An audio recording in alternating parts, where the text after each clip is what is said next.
Hi, I'm Elizabeth D'Orazio coming to you right here at the Refinery in Andover. Right across from Bell Tate's, you're going to find a unique cuisine experience.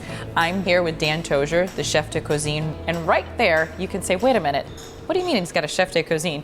Every step of the way, the food here is planned for utmost quality and memorable experience. And Dan's going to tell us how the Refinery, even though they put that amazing burger or plate of brisket in front of us or incredible Asian meal in front of us, there's something special that sets it apart. So thank you for joining us. No, absolutely. So yeah, I mean, our whole goal here is to make sure that we are having a recognizable menu to the average person that comes in, and we just want to make sure that when they get the foods that they think that they're getting, it's an extra step above what they're actually getting. We're making sure that we're always giving you the best experience. So if you're coming in just for a steak, it's going to be a hand-cut steak. It's going to be one of the best grilling experiences that you've had. Mm-hmm. You're going to be satisfied when it comes out. Our steak sauce is something like you haven't had before. Mm-hmm. We call it a bordelaise. It's a little bit different than that, but it's still something that we want you to experience. We're going out of our way to make sure that you're going to be happy at the end of the day.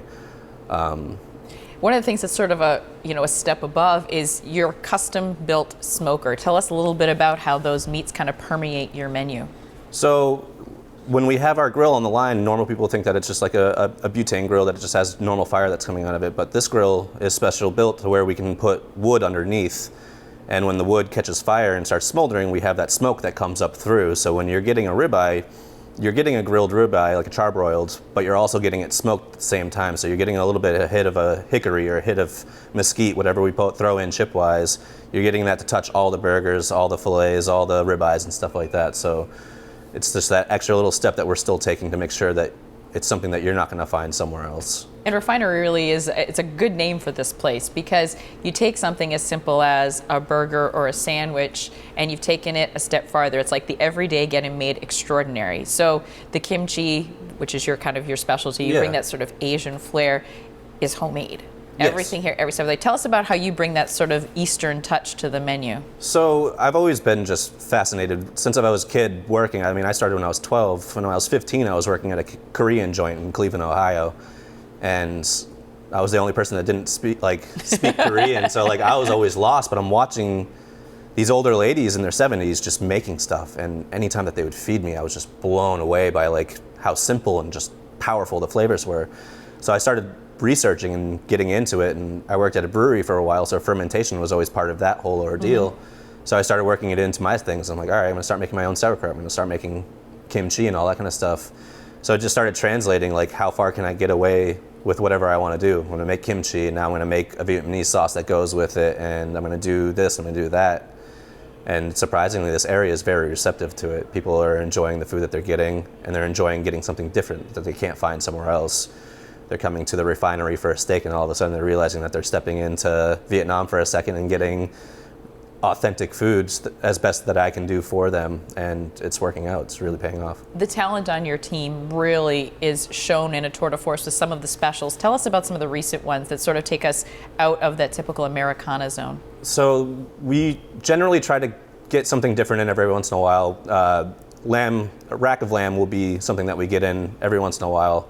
So I try to work with that in an Indian sense. So I'll usually do it with a curry or something like that, using different kinds of yogurt sauces or yogurt marinades and stuff like that. If we go into swordfish or anything like that, I'll try to maybe go a little bit more East Asian or Northern Asian with a Chinese kind of recipe or something like that.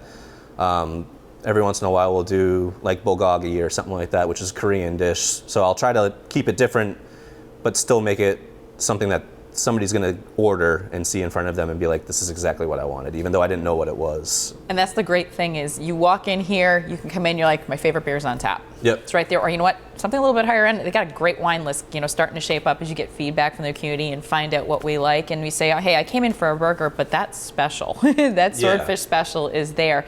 So it doesn't matter if you're coming straight from the work zone in your construction gear, or you've had a long day at the office, or it's an anniversary.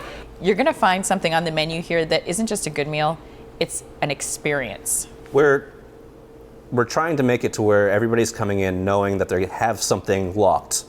We're coming for the chicken tenders, or we're coming for the ribeye steak. And then all of a sudden you throw the specials in front of them and they're just like, okay. Oh my gosh. Okay, well this is actually what I'm going to try now. And once you get that trust built up, you always have a fallback for the customer. You always know that you're going to get something great out of it. But then when you start building that trust with the people and they see that we have features going on, their eyes start to glimmer a little bit, and they're like, oh man, we're going to have something new. Like this is exactly what we came here for, was something new and just a good experience. So that's what we're hoping for. Well, I want to thank you for joining us, because every step of the way, it's a culinary journey here at Refinery, whether it's as simple as an American classic with handmade French fries and coleslaw on the side of a beautiful brisket, or whether we're enjoying a unique Asian-inspired cut from scratch special. This is the place for the perfect everyday meal or memorable experience.